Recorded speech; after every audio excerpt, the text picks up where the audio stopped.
matemáticas de la Facultad de Ciencias de la UNAM, y él nos va a brindar la plática Crisis en los fundamentos de la matemática, verdad, guión de la probabilidad. Bueno, pues gracias por su asistencia, gracias al comité organizador, en especial a Manuel, por esta invitación.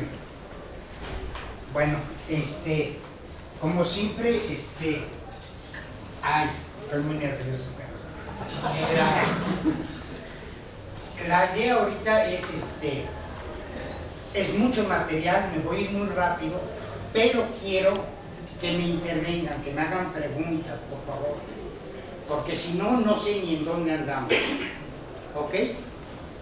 Bueno, a ver, vamos a ver. Esto de la crisis de los fundamentos. Ha habido muchas crisis en la matemática, pero pues se pueden distinguir, a mi manera de ver, 4 muy fuertes, las cuales pues voy a darles un pasaje general. Espero llegar a la 4ª. Si no, bueno, pues otro día continuaríamos. Como me ha pasado ya aquí en Puebla, creo que ya voy por la segunda invitación para terminar la primera mitad.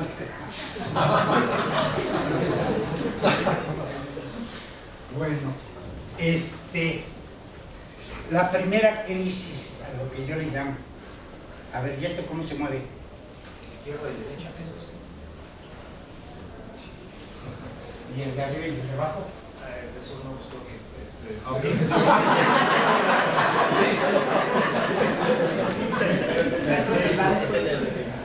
Ok, con la primera crisis, bueno, pues es con el descubrimiento de raíz de 2, de la irracionalidad de raíz de 2, diríamos. Ahora, en aquel entonces diría la inconmensurabilidad. Bueno, voy con los antecedentes. La matemática griega la puedo iniciar, ¿sí?, con Tales de Mileto. ¿Por qué? Pues porque Tales es el primero que hace una demostración, ¿sí?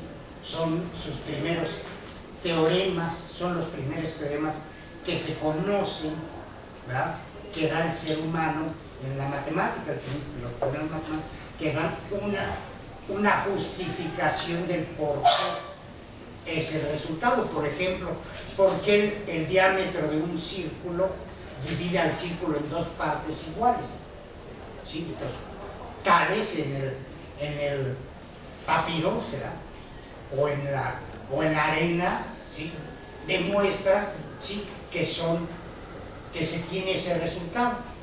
Antes de él, ¿qué es lo que pasaba con la matemática? La matemática era práctica. Me decían a mí los resultados. En Egipto, pues, teoría de la dimensión, porque tenían que medir sus campos de cultivo, porque pegados al río Nilo subía y bajaba, y entonces cobraban impuestos, pues tenían que cambiar los impuestos según subiera o bajara el río, ¿verdad? Pero todos sus cálculos, el cálculo de pi, etc., eran cálculos prácticos, ¿sí? En cambio, con Tales de Mileto se da por primera vez que un resultado se prueba, se da una demostración lógica en el papel, ¿verdad? Yo diría, la verdad, que es cuando nace la matemática. Esa es mi opinión. ¿Ustedes qué dicen? Vamos hacia el problema de la irracionalidad de raíz de 2. Pitágoras, que quién sabe si fue el que fundó su escuela, la escuela pitagórica, hay dudas acerca de ello, bueno, no importa, pero alrededor del siglo 300 antes de Cristo, sí, estaba la escuela pitagórica. Era una escuela que era de tipo sectario, Es decir, era una escuela en donde no cualquiera podría entrar. De hecho, les hacían pruebas para ver quién podría entrar. Por ejemplo, una de sus pruebas era construir la estrella pentagonal, ¿sí?, con lo que ahora decimos con regla y compás, ¿sí? Era una secta que solamente entre nosotros, ¿sí?, podemos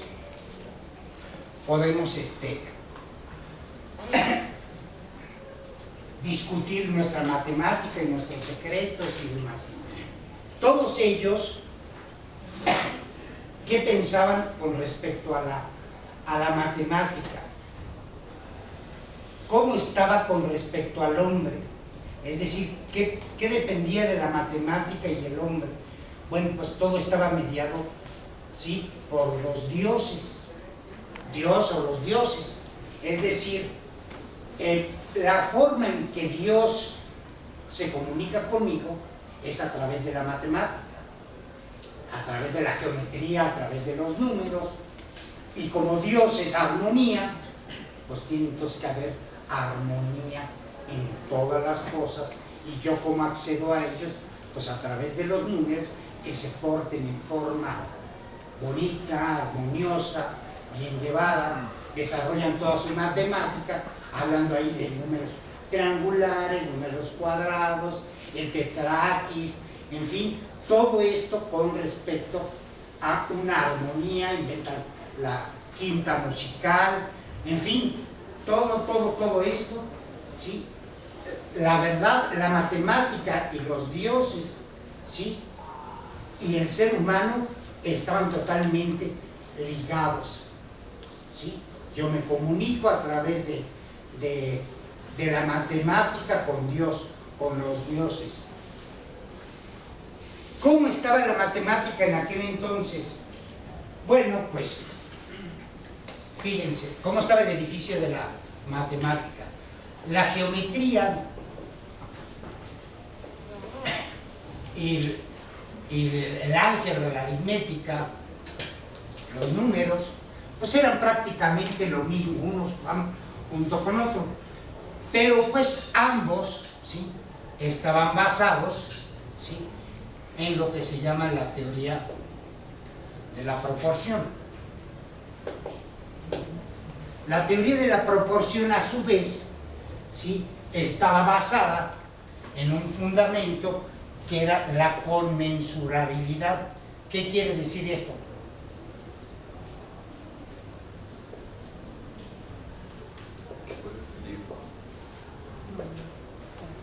No, que puedes medir medidas pequeñas. Todos se pueden comparar con respecto a la medida. ¿Qué quiere decir esto? Que si yo tengo dos magnitudes, ¿sí?, cualesquiera, yo puedo encontrar una unidad de tal manera que esta resulta ser n veces esta y esta resulta ser m veces esta, o si quieren esto, pues lo hacen como una unidad y pedazos de esta unidad son los pedazos en los que m queda dividido, ¿sí? Eso quiere decir que dos magnitudes sean conmensurables. ¿Qué pasaba para aquel entonces? Bueno, pues todas las medidas eran conmensurables.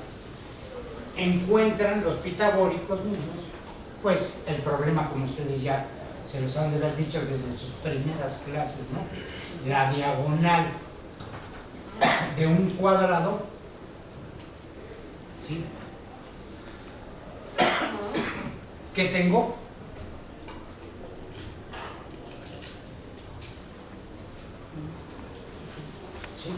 muy particularmente, bueno, claro que saben esto los pitagóricos, su teorema, ¿ya?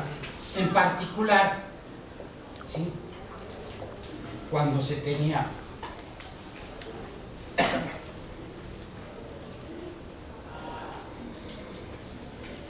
la diagonal de un cuadrado del lado 1. Descubren, prueban, ¿sí?, que este número no era conmensurable, es decir, C y el 1 no son conmensurables. No hay una unidad, ¿sí?, que tengan en común los señores para que yo pudiera compararlos.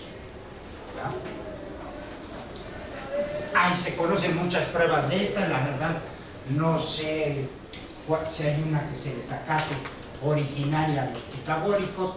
Ustedes han de haber visto varias, es lo de menos, no me meto a eso, ¿no? Pero el chiste es que se descubre esto. Siendo una secta, guardan el secreto, pero no falta el chismoso, ¿verdad? No falta el chismoso.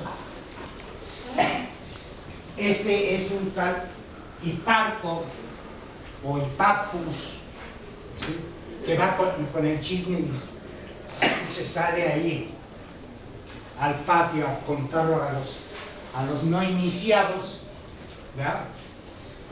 Lo cual pues le cuesta, no se sabe si la vida, ¿verdad? Pero el chiste es que si al día siguiente de que se enteran los pitagóricos de que los había balconeado con el resultado, pues entonces, ¿qué es lo que hacen? Pues lo desaparecen y aparece una tumba con su nombre. ¿Qué fue lo que pasó?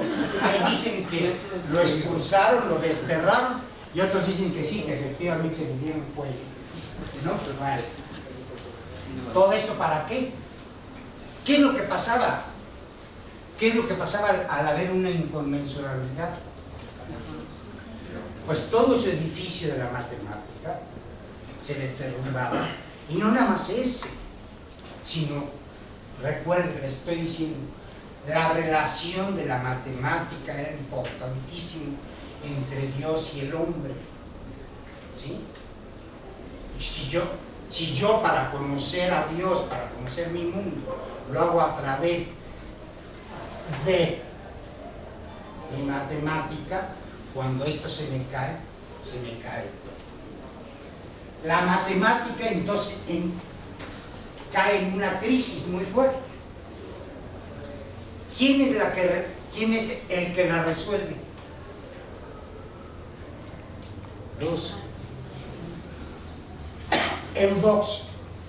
Eudoxo saca su teoría de la proporción, ¿sí?, la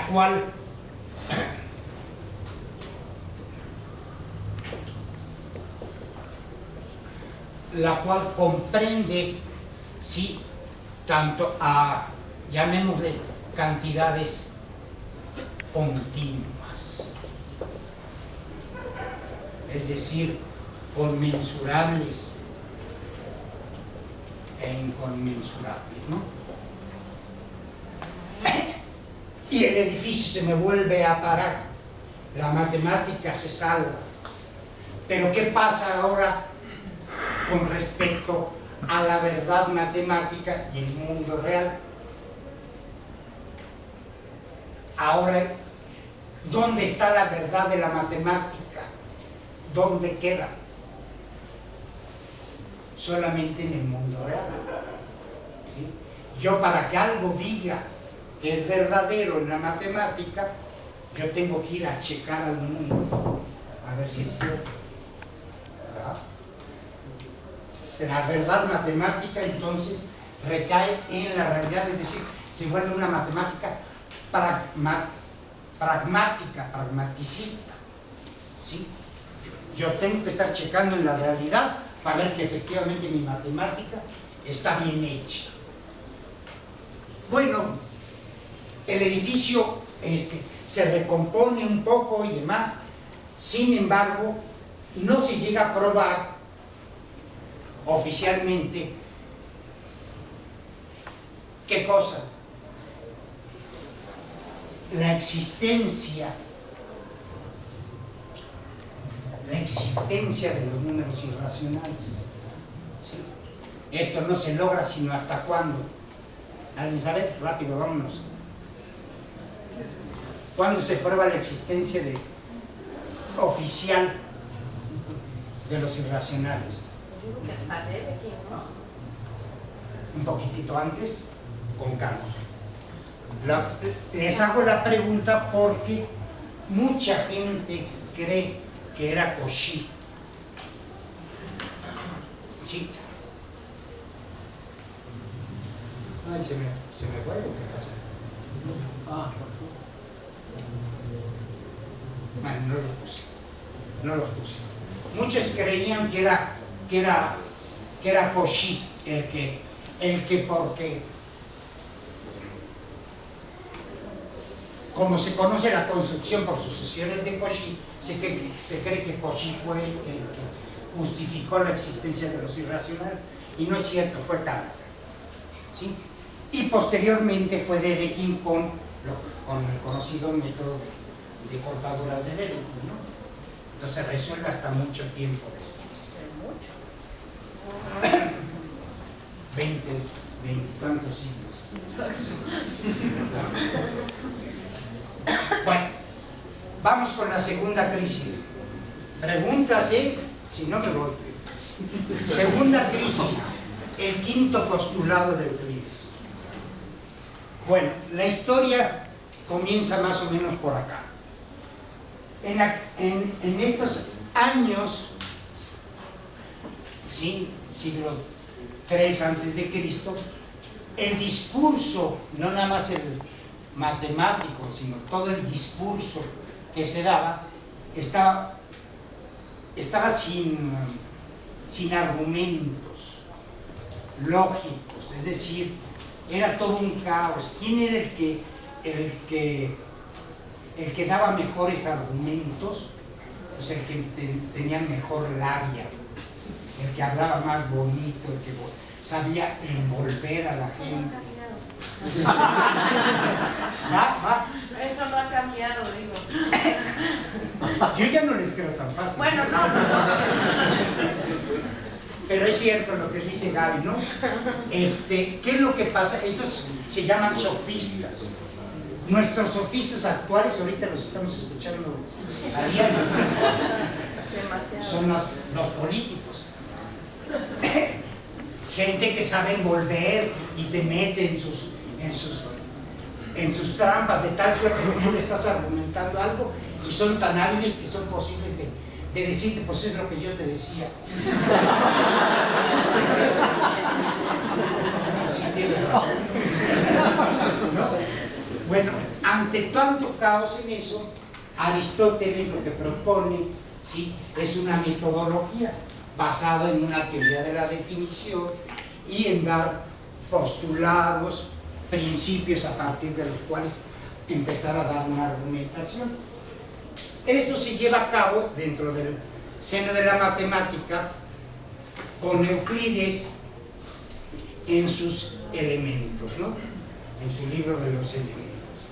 Los elementos es un libro, son varios libros, ¿sí? ¿Cuántos son? 6. 3, ¿no? Ahí dice los 6. Es que, vean qué belleza me conseguí. Esta es la primera edición en español de los elementos. Nada más tradujeron 6. Los 6 libros primeros. ¿Perdón? Es que dice los 6 libros primeros. Los primeros 6, sí. Los primeros de los 13, ¿no? En fin. Pero fue la primera edición. Pero bueno.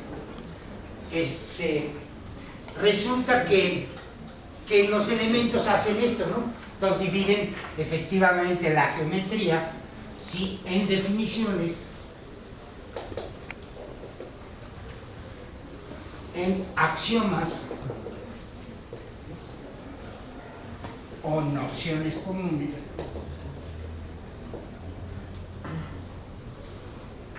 y en postulados. Las definiciones, como todos ustedes conocen. ¿Cómo se define un punto? Euclides. ¿Cómo lo defino? No tiene No tiene dimensión. No tiene partes. Es aquello que no tiene partes. Y línea, Longitud sin anchura. una longitud, sí, sin anchura. Bueno, a mí cuando me lo leyeron por primera vez, mis maestros de secundaria, de prepa, no me acuerdo, pero no entiendo nada. Largo y sin ancho. Y la recta estaba compuesta de puntos, cámara, pero si no es nada un punto. ¿Sabe qué me respondió? Fue fácil. A ver, agárrate un frijol y tíralo al piso. ¿Suena o no suena? Suena. Bueno, ahora agárrate un costal de frijoles y tíralo. ¿Suena o no suena? No, sí suena. Ah, pues es exactamente nada. ¿Alguien me puede decir cuál es la respuesta actual de qué es un punto y qué es una recta? Rápido, rápido, porque yo voy para otras cosas. ¿De qué? ¿Quién? No oigo. ¿Quién habla? No, acá atrás. Ah, tú. Perfecto. Bien contestado, muchacho. Ahora, definiciones. Axiomas y postulados, ¿qué son? Son los principios a partir de los cuales yo voy a demostrar todos los demás.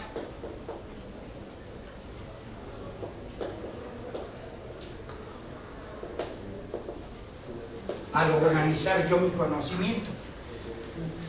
Tienen que ser ¿qué? Verdades autoevidentes, sencillitas,